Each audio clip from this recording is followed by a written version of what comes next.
बहुत बड़ी बात जो है ना वो अक्सर हमारे, क्योंकि दीनी हल्का अहबाब में भी साथी होते हैं, तो जब कोई बात चलती है तो वो कहते हैं यार देखो अल्लाह ने हुक्म तो दिया है लेकिन अल्लाह ने शर्त लगाई है अदल की बेशक। तो हम तो अदल नहीं कर सकते, तो हम तो नियत भी नहीं करते। देखिए बात ये तो किस्मत की बात है, जिसकी किस्मत में एक है वो एक ही कर सकता है, दो है तीन है, वो जिसकी किस्मत इतनी है वो शादियां करेगा, जो माल कमाना है जो है वो अब किस्मत की बात है जो नियत। लेकिन इस बात को नियत समझना और नेकी समझ के अपनी दुआओं में अल्लाह से मांगना कि अल्लाह की मायत के साथ ये सुन्नत इस जैसे पूरी दुनिया के माशरे में जिंदा है, अरबों के अंदर, अफ्रीका के अंदर, इसी तरह ये इंडियन जो बरसगीर पाको हिंद का माशरा है, इसके अंदर से ये हिंदू कल्चर निकल जाए और मुसलमान कल्चर आ जाए, इसकी नियत करते हुए इस सुन्नत के हया के लिए हम एक तो अल्लाह से ये दुआएं मांगे। लेकिन दुआ में ये मांगना अल्लाह तेरी रजा के साथ, तेरी मायत के साथ, ठीक है। ये नेकी का काम है, हमें इतनी इस्तिताअत दे दे, इतनी हिम्मत दे दे, और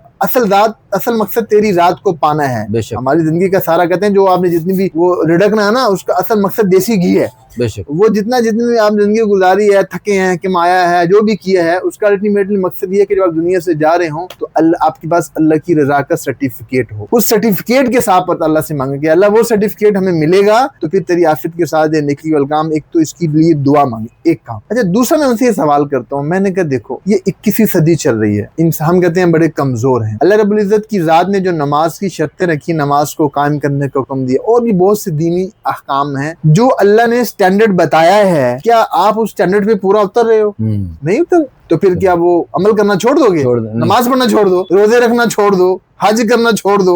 हज में मोबाइल लेके जाते हो, हज हुआ कि नहीं, हज करना छोड़ दो, लेकिन हज तो हो जाता है आपका, वो स्टैंडर्ड मेंटेन नहीं हो रहा। लेकिन अल्लाह रब्बुल इज्जत की जात जानते हैं इंसान कमजोर है, अल्लाह रब्बुल इज्जत इतने सख्त नहीं है, इसलिए ये बात कह के ये जवाज बना के इस बात अदल नहीं हो सकता, इस अमल को रद्द करना और इस सुन्नत का इनकार करना, अल्लाह के हुक्म का इनकार करना, ये बड़ी खतरे की बात है। नियत सारे चार की कर लें, फिर जितनी अल्लाह पाक तौफीक दे करते जाएं। जैसे बड़े बड़े कहते हैं ना, नियत उम्र भर की कर ले, नियत जिंदगी भर की कर ले, फिर अल्लाह जो है ना जहाँ भी जितना भी काम लेगा, जितना अल्लाह पाक तौफीक दे और आसानी रास्ते बनाए।